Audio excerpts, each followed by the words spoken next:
மத்தேயு எழுதின சுவிசேஷம் 26ஆம் அதிகாரம் முதல் 2 வசனங்களை வாசிக்கும்படி கேட்கிறேன்.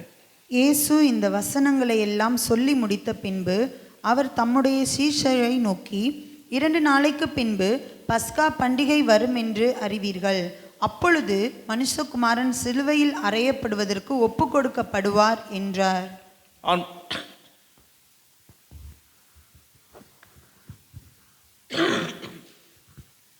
ஆண்டவருக்கு மகிமை உண்டாவதாக. இயேசு கிறிஸ்து வருகை குறித்ததான காரியத்தை 24, 25 அதிகாரங்களிலே அவர் பிரசங்கித்தார். சீஷர்கள் கேட்டார்கள், ஆண்டவரே, உம்முடைய வருகைக்கு என்ன அடையாளம்? உலகத்தின் முடிவுக்கு என்ன அடையாளம்? இப்படி ஒரு 3 கேள்விகளை கேட்டாங்க. அந்த 3 கேள்விகளுக்கு தான் ஆண்டவர் பதில் சொல்லும்போது, குறிப்பிட்ட சில நாட்கள் நடக்க போகிற சம்பவங்கள், சில காலங்கள் கழித்து வாழ்க்கை நடக்கக்கூடிய சம்பவங்கள், இந்த பூமியில் நடக்கக்கூடியவைகள், மனுக்குலத்தில் நடக்கக்கூடியவைகள், இயற்கையில் நடக்கக்கூடியவைகள், யூத சமுதாயத்தில் நடக்கக்கூடியவைகள் எல்லாம் ஒன்றன் பின் ஒன்றனாய் ஒவ்வொன்றாய் அடுக்கி சொல்லிக்கிட்டு இருக்கிறார். அதில் 2 காரியத்தை குறிப்பிட விரும்புகிறார். அதில் ஆண்டவருடைய வருகை குறித்து சொல்லும் போது அந்த வருகையில் 2 பகுதி இருப்பதை அவர் உணர்த்தி வைக்கிறார். வாசிக்கும் போது நமக்கு தெரியாது, ஆனால் கொஞ்சம் கருத்தோண்டி வாசித்தா தெரியும். ரகசிய வருகை என்ற ஒன்றை வைத்திருக்கிறார், பகிரங்க வருகை என்று ஒன்றை எழுதியிருக்கிறார், அவர் வைத்திருக்கிறார். கர்த்தருக்கு மகிமை உண்டாவதாக. ரகசிய வருகை இஸ்ரவேல் அல்லாத பிரஜாதி மார்க்கத்திலே ரட்சிக்கப்பட்ட எல்லா ஜனங்கள், இஸ்ரவேலில் ரட்சிக்கப்பட்டாலும் சரி, ஆனால் அனைத்து ஜனங்களையும் எடுத்துக்கொள்வதற்கு இந்த ஜனங்களை ஆண்டவர் மணவாட்டி இந்த அந்தஸ்தை வைத்து மணவாளன் வருகிறார், அவர் எடுத்துக்கொண்டு போய் விடுவார். இந்த உலகம் இருக்கும். அதற்கு பிறகு ஆண்டவர் பகிரங்கமாய் வெளியரங்கமாய் இறங்கி வருவார். அதை சொல்லும்போது குத்தின கண்கள் எல்லாம் என்ன செய்யும்? அவரை காணும். நான் வாசிக்கும் போதெல்லாம் யோசிச்சிருக்கேன், எப்படி குத்தின கண்? 2000 வருஷம் ஆச்சு, யார் உயிரோடு இருப்பானா? அந்த பொருள் என்னன்னா, எந்த ஜனம் அவரை சிலுவையில் அடைத்தார்களோ அந்த ஜனம் ஒரு வருகை என்ன செய்யும்? அப்படி நேரடியாக பார்ப்பாங்க. அந்த கண்கள் காணும். அப்படின்னா அந்த சமுதாயம், அந்த சந்ததி இயேசுவின் பகிரங்க வருகை என்ன செய்வாங்க? பார்ப்பார்கள் என்பதை குறித்து சொல்லப்படுகிறது. ஆக வருகையில் 2 பகுதி இருக்கிறது. முதல் பகுதி நமக்கு தான். கர்த்தருக்கு மகிமை உண்டாவதாக. அதுக்கு நிறைய உதாரணங்கள்லாம் இருக்கிறது. அந்த வருகை குறித்த உதாரணங்கள் வேறு நாள் பார்ப்போம். அதை சொல்லி முடித்து விட்டு, வருகை குறித்து சொல்லி முடித்து விட்டு அவர் சொல்லுகிறார், இன்னும் 2 நாள் கழித்து பஸ்கா வருகிறது, அதுக்கு ஆயத்தமாக்கப்பட வேண்டும். நீங்கள் என்ன ஆயத்தமாக போகிறோம் தெரியல. மனுஷகுமாரன் ஆயத்தமாக இருக்கிறார். எதற்கு? அவர் சிலுவையில் அடிக்கப்படுவதற்கு. ஆமாம், கர்த்தருக்கு மகிமை உண்டாவதாக. அதற்கு முன்பு இவர் புதன்கிழமை சொல்கிறாரு, கர்த்தருக்கு மகிமை உண்டாவதாக. வியாழன், வெள்ளி, சனிக்கிழமை பஸ்கா. நம்முடைய புரிந்து கொள்வதற்காக சொல்லுது. ஆகவே இயேசு சிலுவையில் அடிக்கப்பட போகிறார் என்பதை குறித்து சொல்லும்போது அந்த ஜனங்களுக்கு, அந்த சீஷர்களுக்கு ஒரு விளக்கி காண்பிக்கிறார். மனுஷகுமாரன் நிச்சயப்பட போகிறார், அடிக்கப்பட போகிறார். பஸ்கா வருகிறது. பஸ்காவிற்கு முன்பு இயேசு அடிக்கப்பட வேண்டும். பஸ்கா கொண்டாடப்பட வேண்டும். அதுக்கு பிறகு அந்த பஸ்காவின் ஆட்டுக்குட்டியானவர் உயிர்த்தெழுந்து ஜனங்களுக்கு அற்புதம் செய்வார். இதற்கு முன்பு பஸ்கா கொண்டாடப்பட்டது, ஆனால் இப்போது கொண்டாடப்பட போகிற பஸ்காவிற்கு நிறைய வித்தியாசம் இருக்கிறது. ஆமாம், அதை ஆண்டவர் சிம்பாலிக்கே சொல்லி காண்பித்தார். கர்த்தருக்கு மகிமை உண்டாவதாக. இந்த வேதாகமத்திலே பஸ்கா கொண்டாடப்பட்டது. வருஷம் கொண்டாடி இருக்கலாம், நமக்கு தெரியாது. ஆனால் 6 முறை பதிவு செய்யப்பட்டிருக்கிறது வேதாகமத்தில். இந்த காலங்களிலே பஸ்கா என்ன செய்யப்பட்டது? கொண்டாடப்பட்டது என்று சொல்லப்படுகிறது. பஸ்கா கொண்டாடப்பட்ட அந்த காலகட்டத்திலே பஸ்கா கொண்டாடினார்கள். அதனால் என்ன பலன் என்று யோசிக்கிறோம். அந்த பலன் ஒன்று நம்ம யோசிப்பதற்குரியதாக இல்லாவிட்டாலும் அதை வாசிக்கும் போது ஒவ்வொரு பஸ்கா கொண்டாடும் போதும் ஒவ்வொரு ஆசீர்வாதமான காரியத்திற்கு தேவன் என்ன செய்கிறார்? அவரை நடத்துகிறார். கர்த்தருக்கு மகிமை உண்டாவதாக. இன்னொரு விதத்தை சொல்லும் என்று சொன்னான், பஸ்கா ஆட்டுக்குட்டி அடிக்கப்பட்டது இயேசுவை சுட்டி காட்டுகிறது. ஆமாம், முதலாவது 8ல் ஆண்டவர் பஸ்காவை கொண்டாடும்படியே சொன்னார். 9 வாதைகள் முடிந்து போய்விட்டது. பார்வோன் மனம் திரும்பின மாதிரி தெரியலை. இவளை அனுப்பிவிடுவதற்குரிய வழிமுறைகளை செய்யவில்லை. ஆண்டவர் சொன்னார், இப்போ உள்ள நடக்கிற ஒரு 10வது வாதை கட்டாயம் என்ன செய்வான்? உங்களை போனலாம் சொல்ல மாட்டான், துரத்தியே விட்டுருவான். ஆகவே நீங்கள் அதற்கு ஆயத்தமாகுங்கள் என்று சொல்லி அவளை ஆயத்தமாக சொன்னார். பஸ்கா என்ன செய்ய வேண்டும் என்று சொன்னார்? நான் சொல்லுகிற நாளிலே நீங்கள் செய்ய வேண்டும் என்று சொல்லி ஆண்டவர் சொன்னார், ஆபிப் மாதம் அவர்களுக்கு ஆபிப் மாதம் அந்த 14ஆம் தேதி என்று சொல்லி ஆண்டவர் சொன்னார். 14ஆம் தேதி 13ஆம் தேதி நீங்கள் என்ன செய்யணும், ஆட்டுக்குட்டியை தெரிந்து கொள்ள வேண்டும். அன்று சாயங்காலம் ஆட்டுக்குட்டி அடிக்கப்பட வேண்டும். அந்த இரத்தத்தை நிலைக்கால்களில் என்ன செய்ய வேண்டும், பூசிக்கொள்ள வேண்டும். இதெல்லாம் ஆண்டவர் சொல்லி கொடுத்தார். அந்த ஆட்டுக்குட்டியை நீங்கள் என்ன செய்யணும், சாப்பிட வேண்டும். அது உங்களால் ஒரு ஆடு சாப்பிட முடியலன்னா ஒரு 4-5 குடும்பங்கள் என்ன செய்யுங்க, சேர்ந்து கொள்ளுங்கள். அதை சாப்பிட்டு இருக்கிற மீதியெல்லாம் என்ன செய்யணும், சுட்டெரித்துட்டு போகும்போது கையில் பஸ்காவின் ஆட்டுக்குட்டியினுடைய இரத்தத்தையோ மாம்சத்தையோ என்ன செய்யக்கூடாது, கொண்டு போகக்கூடாது. எல்லாத்தையும் போட்டு சுட்டெரிச்சிட்டு நீங்கள் என்ன செய்யணும், புறப்பட்டு போயிடணும். போகும்போது அந்த ஆயத்தமாக அது பஸ்கா செய்யும்போது ஒரு சத்தம், எக்கால சத்தம் கேட்கும். புறப்பட வேண்டும் என்று சொல்லி எக்கால சத்தம் கேட்கும். நீங்கள் என்ன செய்யுங்க, புறப்படுங்க. அதற்கு ஆயத்தமாக இருப்பதற்கு பாதரட்சி அணிந்து கொள்ளுங்கள், அறையில் கச்சையை கட்டி கொள்ளுங்கள், கையில் ஒரு கோலை பிடித்துக் கொள்ளுங்கள். ஆமாம், இதெல்லாம் உங்களுக்கு ஆண்டு சொன்னேன். இதெல்லாம் நல்ல அர்த்தங்கள் உள்ளது தான். கர்த்தருக்கு மகிமை உண்டாவதாக. அவங்களுக்கு செய்முறைகள், ஆனால் ஆவிக்குரிய அர்த்தங்கள் நிறைய அதில் என்ன செய்கிறது இருக்கிறது. காலையில் கொஞ்சம் பார்த்தோம். கர்த்தருக்கு மகிமை உண்டாவதாக. அவர்கள் பஸ்காவை கொண்டாடினார்கள், வெளியே புறப்பட்டு போனார்கள். முதல் பஸ்கா அங்கே கொண்டாடப்பட்டது. ஆண்டவர் சொன்னார், தலைமுறை தோறும் இந்த பஸ்காவை என்ன செய்ய வேண்டும், நீங்கள் கொண்டாட வேண்டும். தலைமுறையாக இது உங்களுக்கு நியமனமாக அல்லது கட்டளையாக கொடுக்கப்பட்டிருக்கிறது. ஆகவே நீங்கள் கட்டாயம் பஸ்காவை கொண்டாட வேண்டும் என்று சொன்னார். ஆண்டவர் அந்த நாள் இருந்து அவர்களுக்கு பண்டிகைகளை ஏற்படுத்தி கொடுத்தார். முதல்ல பஸ்கா பண்டிகை இருந்தது. அவர் கானானுக்குள் போன பிறகு ஒவ்வொரு பண்டிகையாக அவர்களுக்கு ஆண்டவர் சொன்னார். அதில் கூடார பண்டிகை இருந்தது, விளைபலர்களின் பண்டிகை இருந்தது, பெந்தைகோசை பண்டிகை இருந்தது, எக்கால பண்டிகை இருந்தது, பூரிம் பண்டிகை இருந்தது. இப்படி 7 விதமான பண்டிகை அவர்களுக்குள் செய்தது இருந்தது. 7 விதமான பண்டிகை. அதில் முக்கியமாக 3 பண்டிகைக்கு இஸ்ரவேல் ஜனங்கள் அல்லது யூதா ஜனங்கள் எங்கள் உலகத்தில் எந்த போயிருந்தாலும் இங்கே எருசலேமுக்கு என்ன செய்வாங்க, வந்துடுவார்கள். ஆனால் எருசலேமை சுற்றி உள்ள ஒரு 100 கிலோமீட்டருக்குள்ளே இருக்கக்கூடியது ஆட்கள் கட்டாயம் வர வேண்டும் எருசலேமுக்கு. எப்படி நிபந்தனைகள்லாம் வைத்து அந்த பண்டிகையை எருசலேமில் வைத்து அவர்கள் அற்புதமாய் கொண்டாடினார்கள். ஆண்டுக்கு பயமாட்டாவது. ஒவ்வொரு பண்டிகையும் கிறிஸ்துவின் மேன்மை குறித்து ஒவ்வொரு பகுதியும் சொல்லப்படுகிறது. அந்த பண்டிகையெல்லாம் கிறிஸ்துவை தான் வெளிப்படுத்தக்கூடியதாக இருக்குது. அதில் பஸ்கா ஒன்று. கர்த்தருக்கு மகிமை உண்டாவதா. அந்த பஸ்காவை தான் காலையில் பார்த்தோம். அந்த 6 முறை பஸ்காவை இந்த வேதாகமத்தில் என்ன செய்திருக்கிறாங்க, கொண்டாடி இருக்கிறார்கள். அதில் 2 முறை பகுதியை நாம் பார்த்தோம். முதல் முறை கொண்டாடின போது ஆண்டவர் அவருடைய வாழ்க்கையில் உள்ள துக்கங்கள், கண்ணீர், வேதனை, கூக்குரல், அவருடைய அவல நிலை, போராட்டங்கள், தோல்வி, பிரச்சனைகள், நிம்மதியற்ற சூழ்நிலை எல்லாம் மாற்றி ஒரு விடுதலை கொடுத்து சந்தோஷமாய் புறப்பட பண்ணினார். ஆமாம், ஒரு விடுதலை கட்டளையிட்டார். கர்த்தருக்கு மகிமை உண்டாவதாக. 2வது ஒரு பஸ்கா கொண்டாடினார்கள். கர்த்தருக்கு மகிமை உண்டாவதாக. வனாந்தரத்திலே பஸ்காவை கொண்டாடினார்கள். அந்த பஸ்கா கொண்டாடின போது ஆசரிப்பு கூடாரம் ஸ்தாபிக்கப்பட்டது. ஆமாம், அவர்களை வழிகாட்டுவதற்கு வெளிச்சம் உண்டானது, மேக ஸ்தம்பம் உண்டானது, அக்னி ஸ்தம்பம் உண்டானது, பாதுகாப்பிற்காக. கர்த்தருக்கு மகிமை உண்டாவதாக. அதுக்கு பிறகு அவர் வேண்டும் என்று கேட்டபோது மன்னா பெய்ய ஆரம்பித்தது. அங்கே இருந்து மன்னா என்ன செய்யவிட்டது, பொழிய ஆரம்பித்தது. பரலோக ஆசீர்வாதங்கள் அவர்களுக்கு கிடைக்க ஆரம்பித்தது. 2 பஸ்கா. 3வது பஸ்காவை குறித்து நாம் தியானிக்க விரும்புகிறேன். யோசுவாவின் புத்தகம் 5ஆம் அதிகாரம் 10ஆம் வசனம் முதல் 11ஆம் வசனம் வரை, இல்லை 10-11 வசனங்களை வாசிக்கும்படி கேட்கிறேன். இஸ்ரவேல் புத்திரர் கில்காலில் பாளையம் இறங்கியிருந்து மாதத்தின் 14ஆம் தேதி அந்தி நேரத்திலே எரிகோவின் சமனான வெளிகளிலே பஸ்காவை ஆசரித்தார்கள். பஸ்காவின் மறுநாளாகிய அன்றைய தினம் அவர்கள் தேசத்தினுடைய தானியத்தால் ஆகிய புளிப்பில்லாத அப்பங்களையும் சுட்ட கதிர்களையும் புசித்தார்கள். ஆண்டுக்கு மகிமை உண்டாவதாக. இஸ்ரவேல் ஜனங்கள் அவர்கள் எகிப்தில் பஸ்கா கொண்டாடினார்கள். முதலாவது. 2வது வனாந்தரத்துக்குள் நுழைந்த பிறகு வனாந்தரத்தில் சிறு 1 நாள் 2 நாள் கழித்து அல்லது ஒரு ஆண்டுகள், 1 ஆண்டு அல்லது 2 ஆண்டு இருக்கும். கர்த்தருக்கு மகிமை உண்டாவதாக. அவங்க பஸ்காவை அவர்கள் ஆசரித்தார்கள். 2வது பஸ்கா. 3வது பஸ்கா எப்போது ஆரம்பிக்கப்பட்டது? எகிப்திலிருந்து புறப்பட்டு 40 வருஷம் கழித்து தான் அந்த 3வது பஸ்கா என்ன செய்தது, அவர்கள் கொண்டாடினார்கள். 40 வருஷம் கழித்து இப்போ பஸ்கா கொண்டாடுறாங்க. ஆண்டவர் சொல்கிறாரு யோசுவாவை பார்த்து, யோசுவா நீங்கள் என்ன செய்ய வேண்டும், பஸ்கா கொண்டாட வேண்டும். எங்கே வந்து நிற்கிறாங்க அப்படின்னா, அந்த கில்கால் என்றதான பகுதி. அது என்ன பகுதின்னு சொன்னால், ஆண்டவர் வாக்குத்தத்தம் பண்ண தேசத்திற்கு அடுத்த ஸ்டெப் வச்சா வாக்குத்தத்தம் பண்ண தேசம்.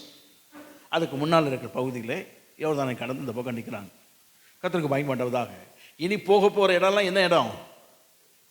தேவன் இவர்களுக்கு ஆபிரகாமுக்கு வாக்குத்தத்தம் பண்ணின அற்புதமான தேசம் அது. அந்த தேசத்திற்குள் போக வேண்டும். அதை சோதரிப்பதற்கு முன்பதாக ஆண்டு சொன்னார், எப்பா வனாந்தர பாதை முடிந்து போய்விட்டது. உங்களுடைய வாழ்க்கையில் தேவன் ஒரு அற்புதமான ஒரு காரியத்தை செய்ய விரும்புகிறார். கர்த்தருக்கு பயமா உண்டாவதாக. அந்த காரியம் செய்ய விரும்புகிறபடினாலே நீங்கள் இன்றைக்கு பஸ்காவை என்ன செய்யுங்கள்? கொண்டாடுங்க. கர்த்தருக்கு பயமா உண்டாவதாக. 40 ஆண்டுகள் கழித்து அந்த பஸ்காவை கொண்டாடு. எந்த இடம்னு சொன்னால் கில்கால். கில்கால் என்று சொன்னால் புரட்டி போடப்பட்டதுன்ற அர்த்தம். என்ன பண்ணது? ஆண்டு சொன்னார், இதனால் வரை உங்கள் வாழ்க்கையில் உள்ளதான நிந்தைகள், எய்த்திருந்து நீங்கள் வந்தீங்க, அதனால் ஏற்பட்ட அவமானங்கள், உங்கள் வாழ்க்கையில் கண்டதான துக்கங்கள் எல்லாமே புரட்டி போடப்பட்டு புதிய வாழ்க்கைக்கு போகிறீங்க, புதிய அனுபவத்துக்கு போகிறீங்க. ஆகவே இந்த எல்லையில் இருக்கிற நீங்கள் வனாந்தரத்தில் பிறந்த குழந்தைகளுக்கு அவங்களுக்கு விருத்த சேதனம் பண்ணப்படவில்லை. ஆமாம். ஆகவே இந்த எல்லையிலே விருத்த சேதனம் பண்ணப்பட வேண்டும் என்று சொல்லி ஒரு புதிய வாழ்க்கையின் அனுபவத்திற்கு அவர்களை நடத்தி சென்று அவர் சொன்னார், பஸ்காவை ஆசரியுங்கள். கர்த்தருக்கு பயமாட்டவதா உன்னை மனதில் வைத்துக் கொள்ள வேண்டும். விடுதலை பெற வேண்டுமானால் கிறிஸ்துவின் சிலுவையின் இரத்தம் நமக்கு தேவை. ஆமாம். பாவம் அக்கிரமத்திலிருந்து விடுதலை பெறுவதற்கு வனாந்தர பாதையிலே போக வேண்டும். நடக்கிற பாதை விடுதலை பெற்றாகிட்டு ஆண்டவர் நம்மை நிறைவாய் நடத்துகிறார். வரும்போது நாம் ஆண்டவருடைய பாதையில் நடப்பதற்கு சில பேர் வனாந்தர பாதையாக இருக்கலாம். அந்த பாதையிலே நமக்கு வெளிச்சம் காட்டுவதற்கு, அந்த பாதையிலே நம்மை ஆறுதல் படுத்துவதற்கு, அந்த பாதையிலே நம்மை வேத வசனங்களால் நிரப்புவதற்கு ஆசரிப்பு கூடாரம், இன்னொரு பற்றி சொன்னால் சபை ஸ்தாபிக்கப்படுகிறது. ஆமாம். கர்த்தருக்கு பயமாண்டவதாக.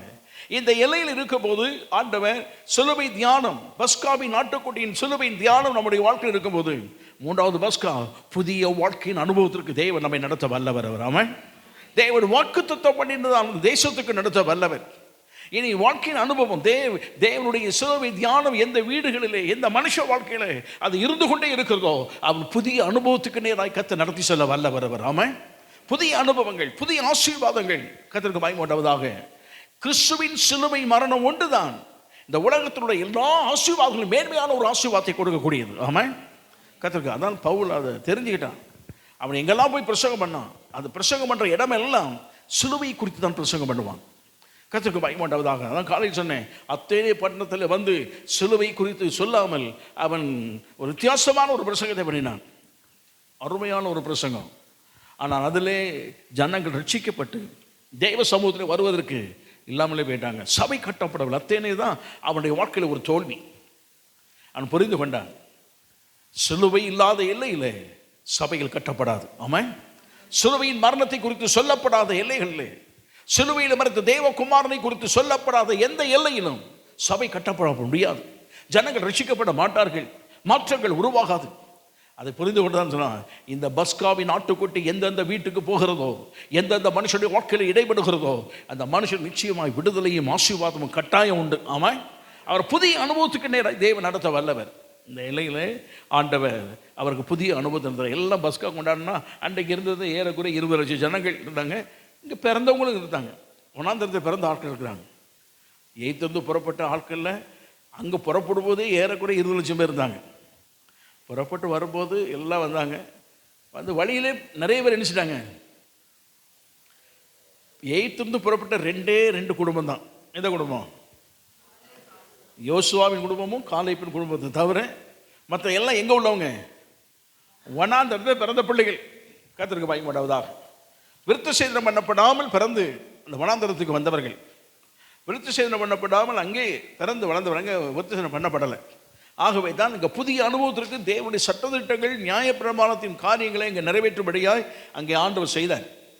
இதோடு உங்களுடைய நிந்தையெல்லாம் புரட்டி போடப்பட்டது. இனி புதிய வாழ்க்கை. கர்த்தருக்கு பயமாண்டவர். வனாந்தரத்தை கடந்து வந்தாலும் என்னுடைய வாழ்க்கையில் சில நிந்தைகள், அவமானங்களை எல்லாம் கர்த்தர் மாற்றி அமைத்து புதிய அனுபவத்தை நடத்துவார் அவர். ஆமாம். கர்த்தருக்கு பயமாண்டவதாக. அந்த எல்லையிலே பஸ்கா கொண்டாடினாங்க. ரொம்ப சந்தோஷம். காலையில் எழுந்தோன்னா பஸ்கா கொண்டாட வேண்டும்னு சொன்னோன்னே ஆட்டுக்குட்டி அடிக்கப்பட்டது. ஆனால் மண்ணா அன்னைக்கு கிடச்சிது. ஆனால் கொண்டாடி முடிச்சுட்டு மறுநாள் மண்ணா பார்த்தா மண்ணா நினைச்சுதான் இல்லை. மண்ணா இல்லைன்னு யோசிச்சாங்க. அப்போ தான் ஆண்டு சொல்றாரு, இனி உங்களுக்கு மண்ணா இல்லை, இனி உங்களுக்கு என்னது? இந்த தேசத்தின் விளைபலன்களை நீங்கள் சாப்பிடுவீர்கள். கர்த்தருக்கு மகிமை. இதனால் வரை 40 ஆண்டு காலங்களுடைய வாழ்க்கையில் மன்னாவை தான் சாப்பிட்டார்கள். மன்னா ஒன்று தான். வேண்டுமானால் ஆண்டவர் காடை என்ன செய்தார், கொடுத்தார். அதை எப்படி சாப்பிட்டாங்களோ நமக்கு தெரியாது. யார் மசாலா பொடியெலாம் வச்சுருக்கா, எப்படி சாப்பிட்டாங்க நமக்கு என்ன செய்யாது, தெரியாது. உப்பு யார் வச்சுருக்கா, மசாலா பொடி யார் வச்சுருக்கா.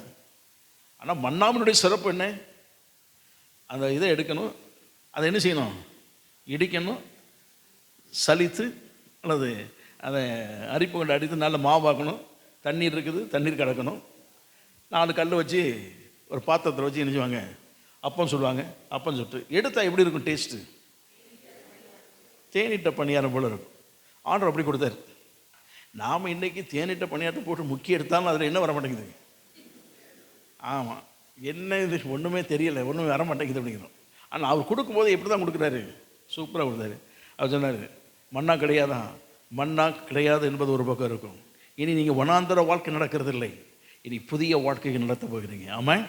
அப்போ ஆண்டு சொன்னார், வேத்து சொல்லப்படுறது அந்த பூமி. இந்த 11ஆம் வசனத்தை வாசிக்கப்படி கேட்குறேன். பஸ்காவின் மறுநாளாகிய அன்றைய தினம் அவர்கள் தேசத்தினுடைய தானியத்தால் ஆகிய புளிப்பில்லாத அப்பங்களையும் சுட்ட கதிர்களையும் புசித்தார்கள். அந்த தேசத்தின் பலனை அன்றைக்கு புசித்தார்கள். ஆமாம். இது நாள் வரைக்கும் அவங்க விதைத்து அறுத்து சாப்பிடாத ஒன்றை அன்றைக்கு புதியதாய் என்ன செய்கிறாங்க, அவங்க சாப்பிடலாம். அப்போ என்னன்னா, வாக்குத்தத்த தேசத்தின் உணவை அன்றைக்கு தான் ஜனங்கள் முதலாவது என்ன செய்கிறாங்க, சாப்பிடுகிறார்கள். கர்த்தருக்கு பயமாட்டவதாக. அது சாப்பிடும்போது மன்னா சாப்பிட்ட அவர்கள், அது மன்னாவினுடைய அனுபவம் வேறு அப்படின்னு சொல்லும்போது, இதை சாப்பிடும்போது அவங்களுக்கு பயங்கர சந்தோஷம். விளைபலன்களின் ஆசீர்வாதம் இப்படி தான் இருக்குமா? ஏன்னா ஆண்டவர் சொல்லும்போது, தேசம் சொல்லும்போது எப்படி சொன்னாராம், அந்த தேசம் பாலும் தேனும் ஓடுகிற, பாலும் ஓடாது தேனும் ஓடாது. பொருள் என்ன, செழிப்பை காட்டுகிறது.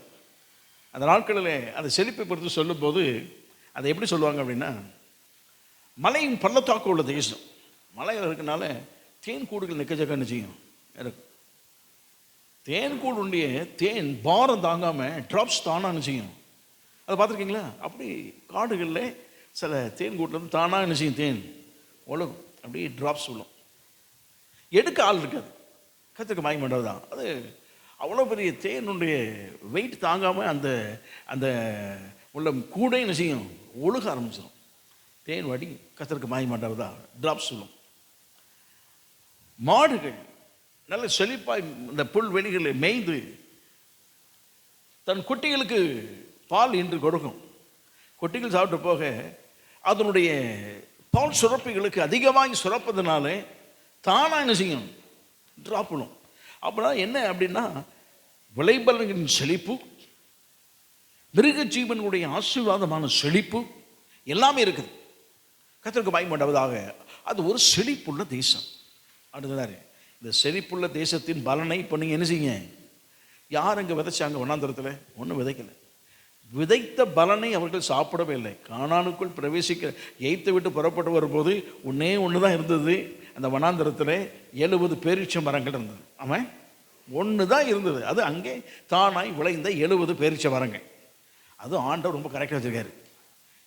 70 பேரீச்ச மரங்கள் அப்படின்னு சொன்னால் என்ன அர்த்தம் அப்படின்னா, அவர்கள் எய்த்துக்கு போகும்போது எத்தனை பேர் போனாங்க? 70 பேர் போனாங்க. அங்கே ஏற்கனவே இருந்த ஆட்கள் சேர்க்கக்கூடாது. போனது எத்தனை பேர்? 70 பேர் போனாங்க. நீங்கள் வரும்போது அது நினைவுபடுத்தினார்.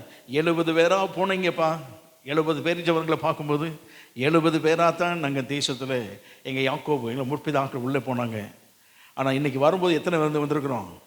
20 லட்சத்துக்கு மேலே ஜனங்கள் இருக்கிறது. இந்த 70 இவ்வளவு அற்புதமாய் உயர்த்தின தேவனுக்கு மகிமை. ஆமாம். அந்த திராட்சை இந்த பெருச்ச மரங்களின் அனுபவத்தை அனுபவித்து அந்த நீரூற்று இவைகளை அனுபவித்து தான் வனாந்தரத்துக்குள்ளே பிரவேசித்தார்கள். கர்த்தருக்கு மகிமை உண்டாவதா. ஆண்டவர் தம்முடைய வல்லமை அவர்களுக்கு அவர் நிரூபித்து காட்டினார். அவர் எப்படிப்பட்டவர் என்பதை நிரூபித்து காட்டினார். ஆகவே தான் அந்த விசுவாச வாழ்க்கையில் தொடரணும்னு சொல்லி வந்தாங்க. இன்றைக்கு கானானுக்குள்ளே வந்துட்டாங்க. எட்ஜ் இந்த அந்த என்ட்ரன்ஸில் வந்துட்டாங்க. வனாந்தரத்தின் எட்ஜ் அது, வாக்குத்தத்த பூமியின் என்ட்ரன்ஸ் அது. கர்த்தருக்கு மகிமை உண்டாவதாக. அப்போ யோசுவா சொன்னால் எல்லாம் கொண்டாடி அவங்களுக்கு மகிழ்ச்சி தாங்க முடியல. மறுநாள் மன்னா வரும்னு பார்த்தா மன்னா வரல. மன்னா வரலையேண்ணா, மன்னா வராது. இனி என்ன வரும்? விளைபலன்கள் அங்கே விளைஞ்சிருக்கு பாருங்க, கதிர் விளைஞ்சிருக்கு. எல்லாம் போனாங்க. ஆளுக்கு 2 கதிர் எடுத்துகிட்டு வந்தாங்க. சுட்டு சாப்பிட்டாங்க. ஆமாம், கர்த்தருக்கு மகிமை உண்டாவதாக. அவங்க சாப்பிட்டு போது சொன்னாங்க, இது ஒரு விதமான ருசி. அப்போ சொல்கிறான், நாம் இது நாள் வரை விதைச்சு சாப்பிடலை, இனி விதைத்து சாப்பிட போகிறோம். இனி வாழ்நாள் முழுவதும் கர்த்தர் விதைத்து பலனை தரப்போகிறார். ஆமாம், நம்முடைய கைகளின் பிரயாசங்களை கர்த்தர் இனி ஆஸ்வதிக்க போகிறார் அப்படின்னு. பஸ்கா என்றைக்கு கொண்டாடுகிறோமோ அந்த புதிய அனுபவங்கள், புதிய ஆசீர்வாதங்களை தேவன் கொடுக்க வல்லவர் அவர். ஆமாம், கர்த்தருக்கு ஸ்தோத்திரப்பட்டவதாக. எந்த வீட்டிலே கிறிஸ்துவின் பாடு மரண நினைவு கூர்ந்து ஆண்டவர் சமூகத்தில் அமர்ந்து அந்த பாடுகளை தியானித்து அதன் ஊடே நம்மை அர்ப்பணித்து கொடுக்கிறோமோ அந்த வீட்டில் தேவன் பரலோக ஆசீர்வாதங்கள் மாத்திரமல்ல, இந்த பூமிக்குரிய விளைபலன்களின் ஆசீர்வாதம், பூமிக்குரிய சகல ஆசீர்வாதங்களையும் தேவன் கொடுக்க வல்லவர் அவர். ஆமாம், கர்த்தருக்கு மகிமை உண்டாவதாக. அதோடு மாத்திரமல்ல, இந்த பகுதி முடிஞ்ச உடனே கொஞ்சம் பாருங்களேன், அந்த யோசுவா புத்தகத்தில் ரொம்ப ஒரு அடுத்த வசனம் வாசிக்கும்படி கேட்குறேன். அவர்கள் தேசத்தின் தானியத்திலே புசித்த மறுநாளிலே மன்னா பெய்யாமல் ஒழிந்தது. அது முதல் இஸ்ரவேல் புத்திரருக்கு மன்னா இல்லாமற் போய் அவர்கள் கானான் தேசத்து பலனை அந்த வருஷத்தில் தானே புசித்தார்கள். கானான் தேசத்தின் பலனை என்ன செய்றாங்க? புசிக்க ஆரம்பித்தார்கள். புதிய அனுபவங்களுடைய கர்த்தர் அவர்களை நடத்துகிறார். கர்த்தருக்கு பயம் உண்டாவதாக. அதுக்கப்புறம் சொல்லப்படும் வாசிக்கும்படி கேட்குறேன். 13ஆம் வசனம். பின்னும் யோசுவா எரிகோவின் வெளியிலிருந்து தன் கண்களை ஏறெடுத்து பார்க்கும்போது இதோ ஒருவர் அவனுக்கு எதிரே நின்றார். உருவின பட்டயம் அவர் கையில் இருந்தது. யோசுவா அவரிடத்தில் போய், நீர் எங்களை சேர்ந்தவரோ எங்கள் சத்துருக்களை சேர்ந்தவரோ என்று கேட்டான். அதற்கு அவர், அல்ல, நான் கர்த்தருடைய சேனையின் அதிபதியாய் இப்பொழுது வந்தேன் என்றார். அப்பொழுது யோசுவா தரையிலே முகங்குப்புற விழுந்து பணிந்து கொண்டு அவரை நோக்கி, என் ஆண்டவர் தமது அடியேனுக்கு சொல்லுகிறது என்னவென்று கேட்டான். அப்பொழுது கர்த்தருடைய சேனையின் அதிபதி யோசுவாவை நோக்கி, உன் கால்களில் இருக்கிற பாதரட்சைகளை கலற்றி போடு, நீ நிற்கிற இடம் பரிசுத்தமானது என்றார். யோசுவா அப்படியே செய்தான். ஆண்டுக்கு மகிமை உண்டாவதாக. இதுக்கப்புறம் ஒரு பகுதி, அவன் எல்லாம் மறுநாளிலே மன்னா நின்றது, எல்லாம் அந்த கானானின் பலனை புசித்தார்கள் எல்லாம் சொல்வாங்க. இன்னும் ஒன்றது பகுதியில் சொல்ல வேண்டும் சொன்னால், நம்முடைய வாழ்க்கையில் எய்த்திருந்து புறப்பட்டவருக்கு விடுதலை, வனாந்திரத்திலே பஸ்காவை ஆசிரியத்தவர்களுடைய வாழ்க்கையிலே கர்த்தர் ஒரு அற்புதமான காரியங்கள் எல்லாம் அவர் செய்தார். கர்த்தருக்கு மகிமை உண்டாவதாக. ஆனால் 3வது பஸ்கா இங்கே 40 வருஷம் கழித்து கொண்டாடும் போது அவருடைய தேவைகள் எல்லாம் சந்திக்கப்பட்டது. ஆமாம், அவருடைய தேவைகள் எல்லாம் சந்திக்கிற தேவன் ஒருவர் இருக்கிறார் என்பதை அவர் நிரூபித்து காட்டினார். நம்முடைய வாழ்க்கையில் தேவைகள் சந்திக்கப்பட வேண்டும். யோசிக்கிறோம், எங்கே போவது, யார் இடத்தில் கேட்பது என்று யோசிக்கிறோம். நாம் பஸ்காவை கொண்டாடுவோம். ஆமாம், சிலுவையின் தியானம் நம்முடைய வாழ்க்கையில், நம்முடைய குடும்பத்தில் வைத்து ஆண்டு சமூகத்தில் ஜெபம் பண்ணும் போது சிலுவையின் அடியை அர்ப்பணம் செய்து அவருடைய பாதப்படிகளை நம்மை அர்ப்பணித்து கொடுத்தால் நம்முடைய தேவையெல்லாம் சந்திக்கக்கூடிய தேவன் ஒருவர் இருக்கிறார். அவர் ஆமாம், கர்த்தருக்கு பயப்படாது. அவன் இதோடு மாத்திரம் அந்த தேசத்தின் உச்சிதங்களை எல்லாம் சாப்பிட வச்சார். அந்த தேசத்தில் தான் நல்ல நல்ல அந்த நெட்ஸ் எல்லாம் அங்கே தான் நல்ல சூப்பர் இதெல்லாம் அங்கே தான் இருக்குது. ஆமாம், பேரிச்ச மரங்கள் மாத்திரமில்லை, பேரிச்சி அடுத்தாக்கில் இருக்கக்கூடிய ஒவ்வொரு நட்ஸ் என்னென்ன அது என்ன சொல்லுவாங்க, தானியங்கள், நல்ல தானியங்கள், உலர் திராட்சை, திராட்சை, மற்ற நல்ல சத்து உணவு கொடுக்கக்கூடியதான எல்லா நட்ஸ் எல்லாம் அங்கே தான் இருக்குது. கர்த்தருக்கு பயப்படாது. எல்லாத்தையும் விதவிதமாக சாப்பிட்றாங்க. அவங்க சாப்பிடும்போதெல்லாம் யோசிக்கிறாங்க, இவ்வளோ அனுபவத்தை கர்த்தர் கொண்டு வந்து இருக்கிறாரா என்று. ஒரு வித்தியாசமான அனுபவத்துக்கு வருவோம். கர்த்தருக்கு பயப்பட்டதாக அந்த வந்த உடனே அவன் கண்ணை ஏற்படுத்தி பார்க்குறான். தூரத்தில் ஒரு மதில் தெரிகிறது.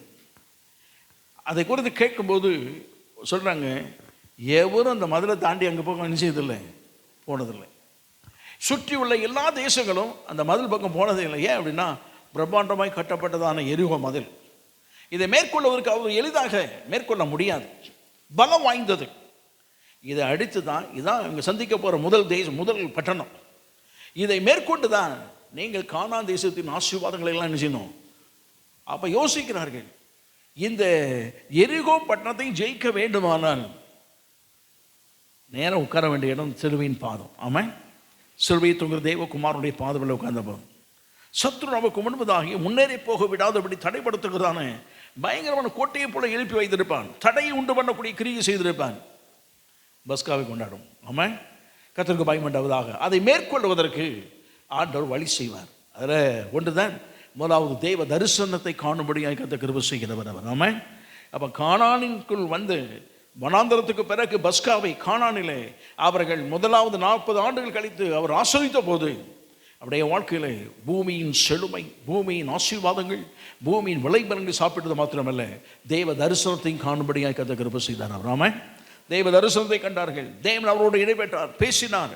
அப்போ அவங்க கேட்குறாங்க, எப்போ அந்த எரிகோ பட்டணத்தை பற்றி சொல்கிறாங்களே, எப்படி மேற்கொள்ள முடியும்? அதுக்கு ஐடியா சொல்கிற, முதல்ல நீ என்கிட்ட வரும்போது இதை பரிசுத்த பூமி பாதரட்சி கழட்டி போடும். ஆமாம், பாதரட்சி கழட்டி போடு என்பது நிறைய காரியம் இருக்குது.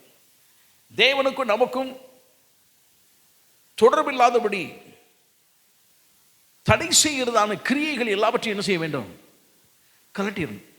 ஆண்டு சொல்றாரு, மோசையை பார்த்து கூட சொன்னார், நீ நிற்கிற இடம் என்ன இடம்? பரிசுத்தம். அப்போ ஆண்டு எல்லா இடத்தையும் சொல்லலை. இந்த முச்செடி ஏறுகிறது அதுக்கு முன்னால் ஒரு ஒரு ஒரு சர்க்கிள் மாதிரி ஒன்று ஆண்டு சொல்லி, இந்த இடம் எப்படிப்பட்ட இடம்? பரிசுத்தமான இடம். எல்லா இடமும் இல்லை, நிற்கிற இடம் பரிசுத்தமானது. பரிசுத்தமான இடம் உன்னையும் உன்னுடைய பரிசுத்தையும் என்னுடைய பரிசுத்த வல்லமையும் தொட்டு அதை இணைக்கக்கூடாதபடி தடையாக இருப்பது அவன் கையில் காலில் இருக்கிற பாதரட்சி கழட்டின்ட்டார். அவன் கழட்ட உடனே பரிசுத்த பூமியில் பாதம் படிக்கப்பட்டது. அப்போதான் திட்டங்கள் எல்லாம் சொல்கிறார். கர்த்தருக்கு மகிமையுண்டாவதாக. எப்போது நமக்கும் ஆண்டவருக்கும் தொடர்பு வருதோ அப்போது தான் திட்டங்கள் வெளிப்படும், தேவனுடைய தரிசனங்கள் வெளிப்படும். தேவன் நமக்கு சொல்ல வேண்டியதான காரியங்கள், வெற்றி பெறக்கூடியதான காரியங்கள், ஆலோசனை எல்லாம் நமக்கு சொல்லப்படும். ஆமாம். அதை தடை இருக்கிற வரைக்கும் ஆண்டவர் என்ன செய்ய மாட்டார்? அவர் சொல்ல மாட்டார். கர்த்தருக்கு மகிமையுண்டாவதாக. ஆண்டவர் கழட்டி போட சொன்ன உடனே இந்த எரிகோவை மேற்கொள்வதற்கு வழிகளை எல்லாம் கர்த்தர் சொல்ல ஆரம்பித்தார். கர்த்தருக்கு மகிமையுண்டாவதாக. அப்போ இந்த பஸ்கா கொண்டாடின பிறகு அவருடைய வாழ்க்கையில் பூமியின் செழுமை, பூமியின் ஆசீர்வாதங்கள், வாக்குத்தத்த தேசத்தினுடைய ஆசீர்வாதங்கள் எல்லாம் பெற்றுக்கொண்டது மாத்திரமில்லை, தேவ தரிசனம் ஒரு பெரிய ஒரு வெற்றி. ஆமாம். நம்முடைய வாழ்க்கையில் பஸ்காவை தியானிப்போம், வனாந்தர பாதையை கடந்து தேவன் நடத்துகிற வாக்குத்தத்த பூமிக்கு கால் வைத்து விட்டோம். ஆமாம். நாம் கடந்து போய் கொண்டிருக்கும் போது நாம் சந்திக்கிற போராட்டங்கள் இருக்கலாம், வெற்றி பெற தேவன் ஆலோசனை சொல்லுவார். அந்த ஒவ்வொரு நாளும் பூமியின் செழுமையான ஆசீர்வாதங்கள், தேவைகள் சந்திக்கப்பட தேவன் அனுக்கிரகம் பண்ணுவார். ஒவ்வொரு நாளும் ஆண்டு சமுத்திரம் அமர்ந்திருக்கும் போது இந்த தரிசனங்களினாலே தேவன் நம்மை நிரப்ப வல்லவர். ஆமாம். கர்த்தருக்கு மகிமையுண்டாவதாக. 4வது பஸ்கா. வாசிக்க 2 ராஜாக்களின் புத்தகம் 23ஆம் அதிகாரம் 21ஆம் வசனத்தை வாசிக்கும்படி கேட்கிறேன்.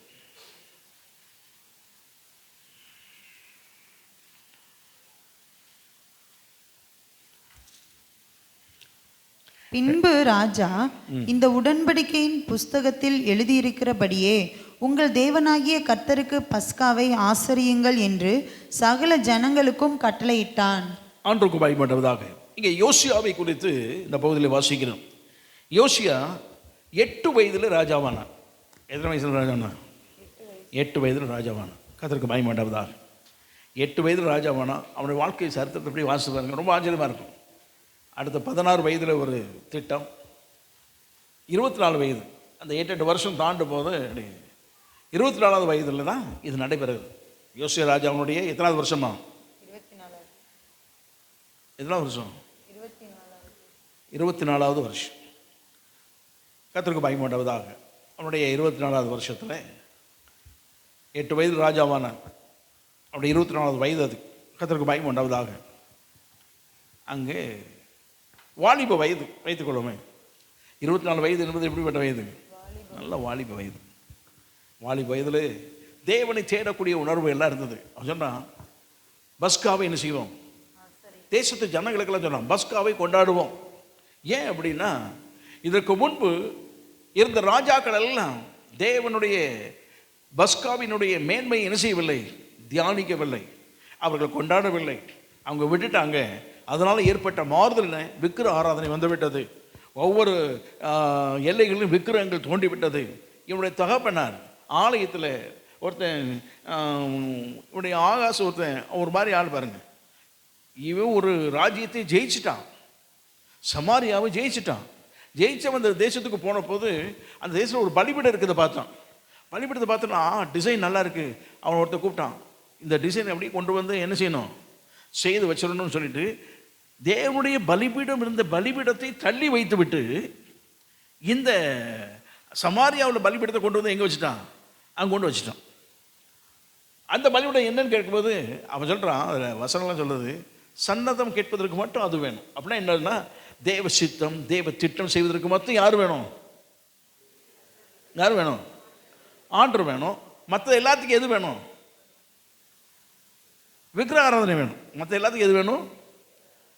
அவனுக்கு தெரியும், அவனுக்கு தேவன் தான் நல்லவர், தேவன் தான் நம்மை உண்டாக்கினவர், தேவன் தான் நம்மை நடத்துகிற தேசத்தின் அதிபதி அவர் தான், எல்லாமே அவனுக்கு தெரியும்.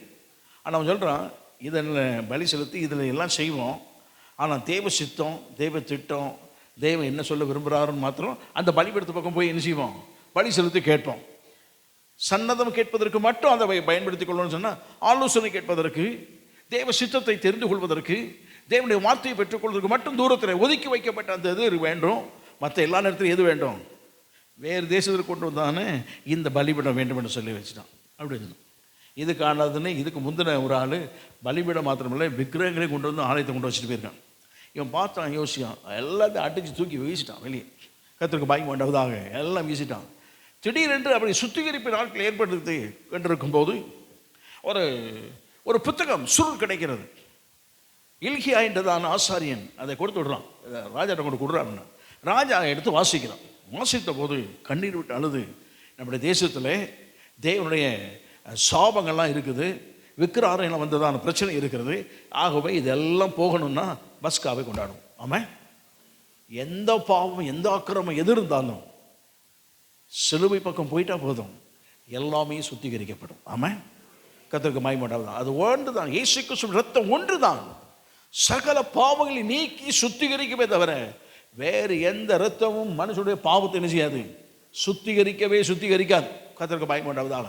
அந்த பாவத்தை கழுவி போக்குவதற்கு நாம் எத்தனை பிரயாசங்கள் எடுத்தாலும், எத்தனை பணம் செலவழித்தாலும், எத்தனை காரியங்கள் நாம் செய்தாலும், சரீரத்தில் நாம் பாடுகளை ஏற்படுத்தி கொண்டாலும் நம்முடைய வாழ்க்கையிலே பாவத்தை விடுதலை பெற முடியாது. இயேசுவிடத்தில் வந்தால் மட்டும்தான், இந்த பஸ்காவின் ஆட்டுக்குட்டியானவர் இயேசு கிறிஸ்துவிடத்தில் வந்தால் மட்டும்தான் அவருடைய பாவங்கள் அக்கிரமங்கள் சுத்திகரிக்கப்படும். ஆமாம், தெரிஞ்ச உடனே எல்லா தேசத்து ஜனங்கள்லாம் கூப்பிட்டு பஸ்காவை கொண்டாடுவோம்னு சொல்லி பஸ்காவை கொண்டாடினார்கள். கர்த்தருக்கு மகிமை உண்டாவதாக. பஸ்காவை ஆசரித்தார்கள்.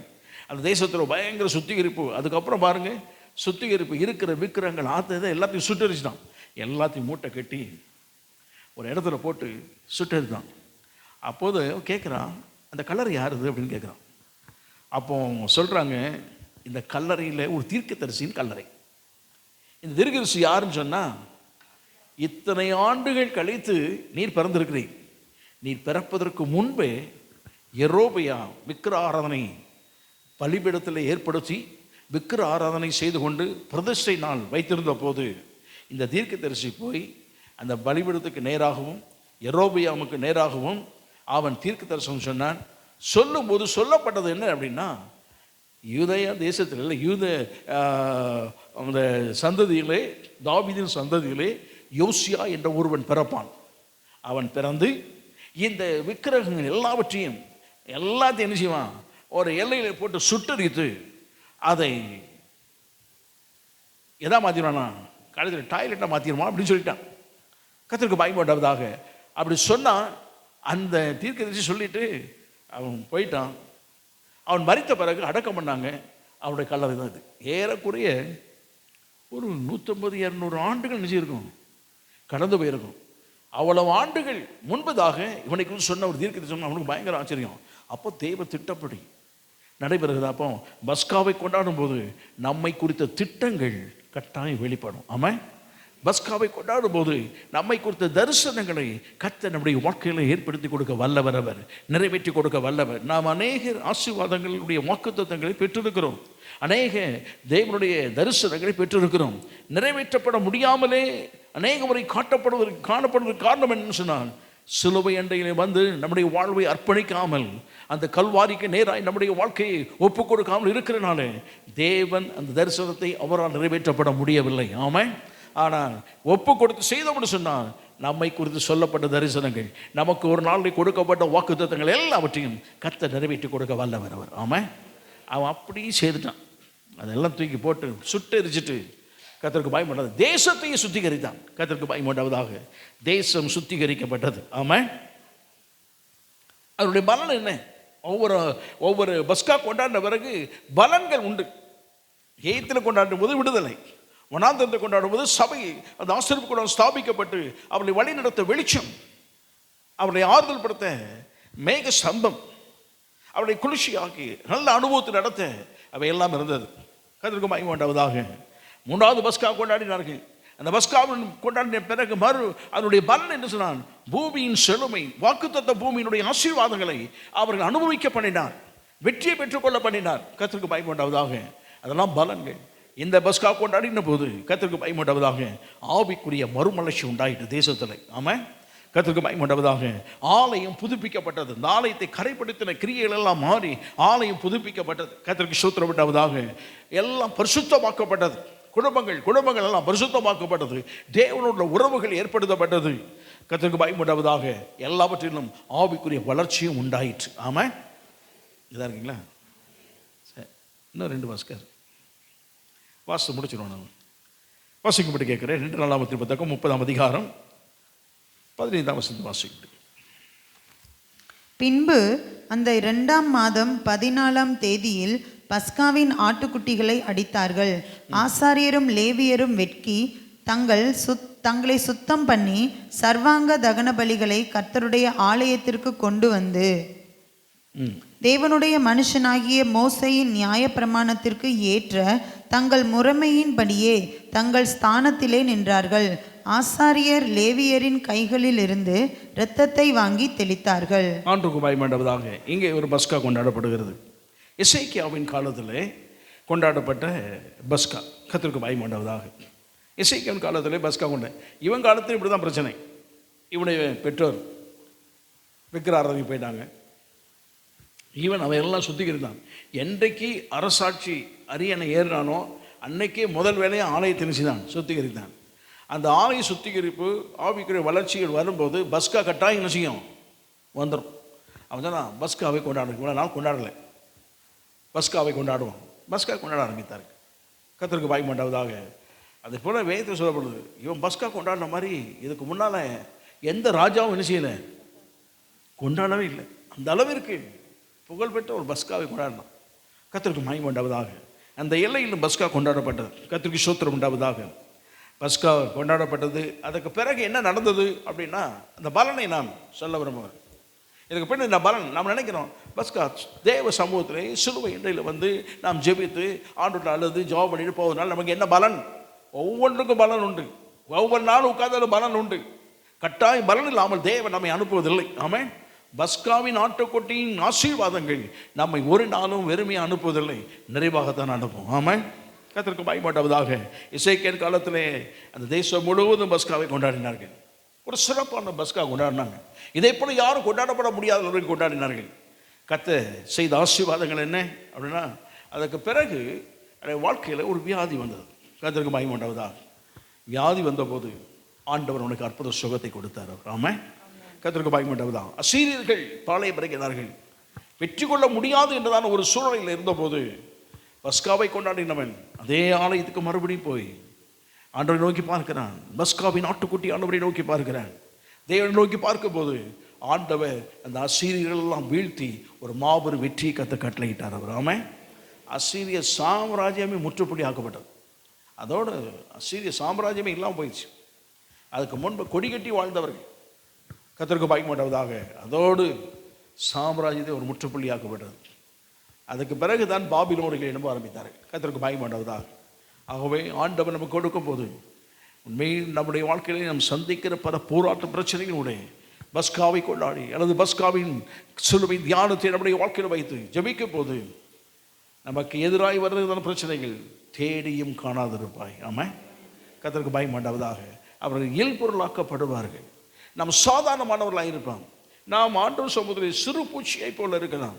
ஆனால் நம்மை கொண்டுதான் மலைகளை உடைப்பதற்கும் அதை நொறுக்குவதற்கும் பதராய் மாற்றுவதற்கும் இல்லாமல் போகப்படுவதற்கும் நம்முடைய தேவன் வல்லவர் அவர். ஆமாம். கர்த்தருக்கு பயப்பட்டவதாக. அதனாலே இவனுடைய வாழ்க்கை இவனுக்கு சுகம் கொடுத்தது என்பது மாத்திரமல்ல, அந்த தேசத்திற்கும் தேவன் உருவாக்கி கொடுத்திருக்கிற தெய்வீக சுகம் யார் வந்தாலும் உண்டு. ஆமாம். கர்த்தருக்கு பயப்படாவதாக. அதோடு மாத்திரமில்லை, அவரை நம்பி வந்த எந்த மனிதனுக்கும் வெற்றியை தேவன் கட்டளையிடுகிற தேவன் என்பதை அவர் பறைசாற்றி வைத்தார். அவர் ஆமென். இதெல்லாம் 5 பஸ்கா. இந்த 5 பஸ்காக்களும் ஆட்டுக்குட்டி தான் அடிக்கப்பட்டது. 5 பஸ்கா. 6வது பஸ்கா தான் ஒரிஜினல் ஆட்டுக்குட்டி அடிக்கப்பட்டது. ஆமென். கர்த்தருக்கு பயப்படாவதாக. இந்த 5 ஆட்டுக்குட்டி 5 பஸ்காவிலும் கர்த்தருக்கு பயப்படாவதாக ஆடு அதுக்கென்று தேர்ந்தெடுக்கப்பட்ட ஒரு ஆட்டுக்குட்டி, ஒரு வயது உள்ள ஆட்டுக்குட்டியை பழுதற்றது அதெல்லாம் செக் பண்ணுவாங்க. எல்லாவையும் செக் பண்ணுவாங்க. செக் பண்ணி அந்த பஸ்காவை அவங்க கொண்டாடுவாங்க. அதே போல் தான் அந்த பாவ நிவாரண நாளுக்கென்று செய்யப்படுவதும் அப்படி தான் இருக்கும். அந்த பஸ்காவை கொண்டாடுகிறார். கர்த்தருக்கு மகிமை உண்டாவதாக. அப்போ இயேசு கிறிஸ்து அடிக்கப்பட்டாரே, இதுதான் மெய்யான பஸ்கா. மெய்யான உண்மையான பஸ்காவே இதுதான். இதற்கு முன்பு இருந்ததெல்லாம் நிழலாட்டமானது. கர்த்தருக்கு மகிமை உண்டாவதாக. தேவன் அவர்கள் கொடுத்த பிரமாணங்கள் கட்டளைகள்லாம் பஸ்காவை கொண்டாட வேண்டும் என்று சொல்லப்பட்டதெல்லாம் ஒரு நிழலாட்டமானது. இதற்கென்று ஒரு பஸ்கா வரும். கர்த்தருக்கு மகிமை உண்டாவதாக. உண்மையான ஒரு தன்னுடைய சொந்த குமாரனை அனுப்ப போகிறார் என்பதை குறித்தும் அவர் வைக்கிறார். இது நிழலாட்டமாய் செய்துங்க, இனி மெய்யான ஒரு பஸ்கா இருக்கிறது. ஆமாம். கர்த்தருக்கு மகிமை உண்டாவதாக. அதுக்கு தான் இயேசு கிறிஸ்து உலகத்தில் வந்த உடனே யோவான் சாணன் சொன்னான், இதோ உலகத்தின் பாவங்களை சுமந்து தீர்க்கிற தேவ ஆட்டுக்குட்டி. அப்போதே அங்கீகரிக்கப்பட்டது. கர்த்தருக்கு மகிமை உண்டாவதாக. அவர்தான் அடிக்கப்பட போகிற ஆட்டுக்குட்டி, பாவங்களை சுமக்க போகிற ஆட்டுக்குட்டி என்பதை அவன் பஸ்காவின் பலியாக்கப்பட போகிற ஆட்டுக்குட்டி என்பதை அவன் சுட்டி காட்டினான். கர்த்தருக்கு மகிமை உண்டாவதாக. அவன் அதோடு மாத்திரமில்லை, அந்த 5 பஸ்கா ஆட்டுக்குட்டியெல்லாம் கொண்டு வரும்போது எதுக்கு போகிறோன்னு தெரியாது. எதுக்காக போகிறோன்னு அவனுக்கு என்ன செய்யாது. ஆட்டுக்குட்டி கூட்டு வரும். இழுத்துட்டு வந்தால் இழுத்துட்டே என்ன செய்யலாம், அது பாட்டு கூட வரும். வெட்டப்படும் போது அல்லது ரத்தம் சிந்தப்படும் போது அதுக்கு என்ன செய்யாது. எதுக்கு ரத்தம் சிந்தப்பட போகிறோம் அதுக்கு என்ன செய்யாது தெரியாது. இழுத்துட்டு வந்தால் வரும். எங்கே போகிறோமோ எங்கே கூட்டு போனோமோ வரும். அதுக்கு தெரியாது. ஆனாலும் அந்த பஸ்காவை கர்த்தர் அங்கீகரித்தார். ஆமாம். கர்த்தருக்கு மகிமை உண்டாவதாக. ஆனால் இந்த பஸ்கா அவ்வளோ பஸ்கா செய்தாலும் ஆசீர்வாதம் இருக்க தான் செய்தது. ஆமாம். விடுதலை இருந்தது, தேவனுடைய வெளிச்சம் இருந்தது, ஆசீர்வாதம் இருந்தது, பூமியின் ஆசீர்வாதங்கள், பரலோகத்தின் ஆசீர்வாதங்கள் இருந்தது. அவருடைய வாழ்க்கையில் துதி மகிமை எல்லாம் இருந்தது. எசேக்கியாவின் காலத்திலே நல்ல தேசத்தில் மகிழ்ச்சி உண்டாயிற்று. யோசியாவின் காலத்திலே ஆவிக்குரிய வளர்ச்சி உண்டாயிற்று, சுத்திகரிப்பு உண்டாயிற்று, எல்லாமே இருக்குது. ஆனால் இயேசு பலியாக்கப்பட போகிறார். கர்த்தருக்கு மகிமை உண்டாவதாக.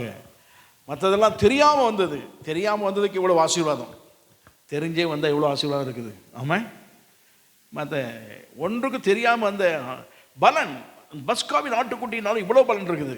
தெரிந்தே ஒருவர் வந்தார், இயேசு கிறிஸ்து. எங்கே போகிறோம் எங்கே வருகிறோம் அவருக்கு என்ன செய்யும். அதுக்கு தான் இயேசு ஒரு உதாரணம் சொன்னார்.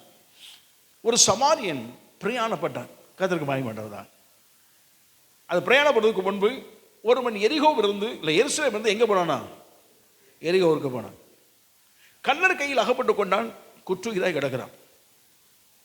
அந்த வழியாக யார் வந்தானா, ஒரு ஆசாரியன் வந்தான். வேதம் சொல்லுகிறது தற்செயலாய் ஒரு ஆசாரியன் நினைச்சுதான் வந்தான். அதுக்கு அந்த வேர்டு கொடுத்துருக்கு, ஏதான் தற்செயலாய். அவன் வரல, ஏதோ வழியில் வந்திருக்கான். அதே போல தான் லேவியன் ஒருவன் வந்தான். அப்புறம் தற்செயலாய் தான் இருக்கான் வந்தான். பார்த்தவரை என்ன செய்யிட்டாங்க, விலகி போயிட்டான். என்ன காரணம் விலகி போனாங்களோ நமக்கு தெரியாது. கர்த்தருக்கு மகிமை உண்டாவதாக. இன்றைக்கும் அப்படி தானே. அடிபட்டு கிடந்தாங்கன்னா வேணா கேமரா வச்சு நினைச்சுவாங்க, அந்த செல் வச்சு நினைச்சுவாங்க, எடுப்பாங்க. ஆனால் சிலர் வந்து நினைச்சுவாங்க 108க்கு ஃபோன் பண்ணி சொல்லுவாங்க. அதெல்லாம் இருக்குது. அந்த காலத்தில் இந்த வசதியெல்லாம் கிடையாது. பார்த்தான், எதுக்கு வம்ப இவனை எங்கே தூக்கிட்டு போவேன், வாகனம் இல்லை, ஒன்றும் இல்லை. எதுக்கு விலகி போனான்னு தெரியாது. ஆனால் விலகி போனார்கள்னு சொன்னால் ஒரே ஒரு ரீசன் நமக்கு தெரியும். எந்த ஆசாரியனாக இருந்தாலும் சரி, எந்த லேவியனாக இருந்தாலும் சரி, அவன் கையில் கட்டாயம் என்ன இருக்கணும், ஒலிவ எண்ணெய் இருக்கணும். ஒலிவ எண்ணெய் என்ன செய்யணும், இருக்கணும் எப்போதும். ஏன் அப்படின்னா அவன் ஜனத்திற்காக ஜெபிக்கக்கூடியவன். அவங்களுடைய பேட்டர்னை எண்ணெய் பூசி ஜெபிப்பது என்பது என்னது, வழக்கமான ஒன்று. குற்றுயிராய் ஒருத்தருக்கு அடிபட்டு கிடந்தாலும் அதில் எண்ணெய் வார்த்து விட்டால் அது என்ன செய்யும், அவனுக்கு அன்றைய நிலைமையிலே ஃபர்ஸ்ட் எய்டு பண்ண மாதிரி அந்த எண்ணெய் வார்த்து என்ன செய்வாங்க, அது செய்வார்கள். இவன் அது அந்த ஆசாரியன் என்ன செய்திருக்க வேண்டும், அவனுக்கு குற்றுயிராய் கிடக்கணும் பார்த்து அவனை தூக்க முடியாது, எல்லாம் ஒரு பக்கம் இருந்தாலும் அவன் கையில் உள்ள எண்ணெயை ஊற்றியாவது என்ன செய்திருக்கணும், ஃபர்ஸ்ட் எய்ட் பண்ணுற மாதிரி செய்திருக்கணும். அவன் செய்யலை. அவன் பார்த்தான், விலகி போயிட்டான். தற்செயலாய் வந்தவர்கள் அப்படி தான் இருப்பாங்க. ஏன் அப்படின்னா, இந்த உலகத்தில் நாமெல்லாம் எப்படி பிறந்திருக்கிறோம், தற்செயலாக பிறந்துட்டோம். சொல்லி பிறக்கலை. யாராவது சொல்லி பிறந்தோமா, இந்த தாய் இந்த தாவப்பட்ட நான் பிறக்கணும், இத்தனாம் தேதி கட்டாயம் என்ன செய்யணும், பிறக்கணும் அப்படின்லாம் சொல்லி என்ன செய்யலை, எங்கேயோ பிறந்தோம். நம்ம பிறந்ததான் தெரியும். ஒரு விவரம் தெரிஞ்சதுக்கப்புறம் தான் நம்முடைய அப்பா அம்மா உறவுகள் அதெல்லாம் வந்து அதுக்கப்புறம் வளர்ந்து போகிறோம். நமக்கெல்லாம் இதெல்லாம் தற்செயலாகி வந்தது. ஆனால் பிரயாணப்படுற ஆள் தற்செயலாக வர மாட்டாங்க. பிரயாணப்படுற எப்படி வருவாங்க, நம்ம போகிறோம், இன்னைக்கு புறப்படும் போது பெட்டி கட்டுறோம், 4 ட்ரெஸ் எடுத்து வைக்கிறோம், எடுத்து வச்சுட்டு கார்லேயோ பஸ்ஸுலேயோ ஏதோ வாகனத்தில் போகிறோம்னா பிரயாணப்பட போகிறோம். இங்கேருந்து வச்சுக்கோமே, இங்கேருந்து சென்னை போகிறோம் அப்படின்னா ட்ரெஸ்ஸெல்லாம் எடுத்து வைக்கிறோம். தேவையான பொருளாதாரத்தை நினச்சிக்கிறோம், வச்சுக்கிறோம். அந்த நாட்களில் சாப்பாடு கட்டிக்குவாங்க, இன்றைக்கி சாப்பாடு கட்ட வேண்டாம், நமக்கு தேவையான எல்லாம் வச்சுக்கிறோம். அப்போ பிளான் பண்ணுறோம். போகும்போது காரில் போயிட்டுருக்கோம், போகும்போது இங்கேருந்து போனால் திருச்சி பண்ணுறேன், சரி அங்கே காலை சாப்பாடு. அதுக்கப்புறம் எங்கே போனோன்னா அந்த பக்கம் மெட்ராஸ்குள்ளே போயிட்டு போனோம்னா அங்கே நல்ல ஒரு ஹோட்டல் பார்த்து மத்தியான சாப்பாடு. வேறு போய் லாட்ஜில் தங்குவோம், வேலையை ரெஸ்ட் எடுத்துகிட்டு மறுநாள் வேலையெல்லாம் முடிப்போம். அதுக்கு அடுத்த நாள் புறப்பட்டு வருவோம். அப்படி பிளான் பண்ணி வீடு வரைக்கும் நல்லா பிளான் பண்ணி தேவையான பொருளாதாரம் தேவையான எல்லாத்தையும் எடுத்து வச்சு தான் போவோம். அப்படி தானே பிரயாணம் பண்ணுறது, அப்படி தானே பண்ணுவோம். எங்கே போகிறோன்னு தெரியும், என்ன வேலை செய்ய போகிறோன்னு தெரியும், திரும்பி என்ன செய்ய போகிறோம், எங்கே வர்றோன்னு தெரியும். தற்செயலாகி வந்த நமக்கு தெரியாது, வந்துட்டோம். ஆனால் போகக்கூடிய இடம் தெரியும், ஆனால் போயிட்டுருக்கோம். ஆனால் என்ன செய்யிருக்கிறோம், இவங்கெல்லாம் தற்செயலாகி வந்தவர்கள். அப்படி பார்த்தான். ஆனால் சமாரியன் வந்த உடனே இறங்கினான், அவனுக்கு காயம் கட்டினான், சத்திரத்தில் கூட சேர்த்தான். கத்திரக்கு பயப்பட்டதாக சொல்கிறான், இவனுக்கு எல்லாம் செலவு பண்ணு, நான் வேலையை முடிக்க போகிறேன், திரும்பி வரும்போது என்ன செய்வேன், நீ என்ன செலவு பண்ணியே தாரேன், அதையும் தாரேன், அதுக்கு மேலேனாலும் தாரேன், நீ அதுக்கு செய் அப்படின்னு சொல்லிட்டு போயிட்டார். சத்திரக்காரன்ட்டு சொல்லிட்டு போயிட்டார். கட்டாயம் சமாரி என்ன செய்வார், திரும்பி என்ன செய்வார், வருவார். கர்த்தருக்கு பயமாட்டவதா. ஆண்டவர் இயேசு அவர் சொல்லும்போது அதுதான் இந்த உணவு சொன்னார். அதில் பல விதத்தில் நம்ம எடுத்துக்கொள்ளலாம். அதில் ஒன்று இது. அப்போ நம்முடைய ஆண்டவர் சிலுவையில் அடிக்கப்பட போகிறார் என்பதை ஏற்கனவே சொல்லிவிட்டார். தாம் சிலுவையில் அடிக்கப்பட போகிறோம். இந்த ஜனங்கள் எல்லாம் தன்னை என்ன செய்வாங்க, வாரினால் அடிப்பிப்பார்கள், சிலுவையில் அடிப்பார்கள், மரணம் வரும், 3ஆம் நாளில் என்ன செய்வேன், உயிர்த்தெழுவேன், உயிர்த்தெழுந்து உங்களுக்கு முன்னே பலிலேயாவுக்கு போவேன், பிறகு பிதாவினத்தில் போவேன், திரும்பி வருவேன். எல்லாம் கரெக்டாக சொல்லி முடிச்சிட்டேன். தெரிந்தே வந்து ஜீவனை கொடுத்தவர் அவர். ஆமாம். மற்ற பலி எல்லாம், பஸ்காவின் பலி எல்லாம் அறியாமல் போய் சிக்கிக்கொண்டு பலி செலுத்தப்பட்டது. ஆனாலும் அதில் ஆசீர்வாதத்தை தேவன் வைத்திருந்தார். தெரிந்தே வந்து ஜீவனை கொடுத்தார் நம்ம ரட்சகர். கர்த்தருக்கு பயப்பட்டவதாக. அவர் தெரிந்தே கொடுத்தவர், தெரிந்தே நமக்காக மரித்தவர், தெரிந்தே நமக்காக உயிர்த்தவர், தெரிந்தே இன்றைக்கு வரைக்கும் பரிந்து பேசுகிறவர், தெரிந்தே ஒரு நாள் வருவார். இந்த இடைப்பட்ட காலத்தில் பஸ்காவின் தியானம் இருக்கும்போது தேவன் நம்மை இப்படிப்பட்ட ஒவ்வொன்றான ஆசீர்வாதம் இல்லை. ஒரு பஸ்கால விடுதலை, ஒரு பஸ்கால வெளிச்சம், ஒரு பஸ்கால சர்ச்சை உண்டானது, ஒரு பஸ்காவில் சந்தோஷம் உண்டானது, ஒரு பஸ்காவில் மகிழ்ச்சி, தேசத்தில் சுத்திகரிப்பு உண்டானது, பரிசுத்தம் உண்டானது. இதெல்லாம் ஒவ்வொன்றாக இருந்தது. ஆனால் கிறிஸ்துவின் பஸ்காவிலே ஒட்டு மொத்தம் அனைத்து ஆசீர்வாதத்தையும் தேவன் வைத்திருக்கிறார். ஆமாம். அதுக்கு தான் எபேசியருக்கு அப்போஸ்தலன் பவுல் எழுதுகிறார். 1ஆம் அதிகாரம் 3ஆம் வசனத்தில் சொல்லும் போது அவர் விதமாக சொல்லுகிறார். வாசிங்கள். நம்முடைய கர்த்தராகிய இயேசு கிறிஸ்துவின் பிதாவாகிய தேவனுக்கு ஸ்தோத்திரம். ஸ்தோத்திரம். அவர் கிறிஸ்துவுக்குள், நல்ல கவனிங்க, அவர் கிறிஸ்துவுக்குள் உன்னதங்களிலே ஆவிக்குரிய சகல ஆசீர்வாதத்தினாலும், ஆவிக்குரிய சகல ஆசீர்வாதத்தினாலும் நம்மை ஆசீர்வதித்திருக்கிறார். கர்த்தருக்கு மகிமை உண்டாவதாக. அவர் நம்மை உன்னதமான ஆசீர்வாதங்களினாலே நம்ம என்ன செய்திருக்கிறார், ஆசீர்வதித்திருக்கிறார். இந்த உன்னதமான ஆசீர்வாதங்கள் அது பூமிக்குரியவும் இருக்கிறது, பரத்துக்குரியவும் இருக்கிறது. ஆமாம். கர்த்தருக்கு பயப்பட்டவதாக அப்படின்னு சொன்னால் இந்த ராத்திரியில் ஆண்டு சமூகத்தில் வந்திருக்கிறோம். பஸ்காவின் ஆட்டுக்கொட்டி அடிக்கப்பட்ட இரட்சகரை நோக்கி ஒவ்வொரு நாளும் இந்த சிலுவையின் தியானம் நம்முடைய வாழ்க்கையிலே, நம்முடைய குடும்பத்தில், நம்முடைய தனிப்பட்ட வாழ்வில் இருப்பதாக. ஆமாம். அந்த தியானம் இருக்கிற எந்த எல்லைகளெல்லாம் தேவன் வைத்திருக்கிற மகத்தான ஆசீர்வாதங்களை தேவன் நமக்கு தர வல்லவர். ஆமாம்.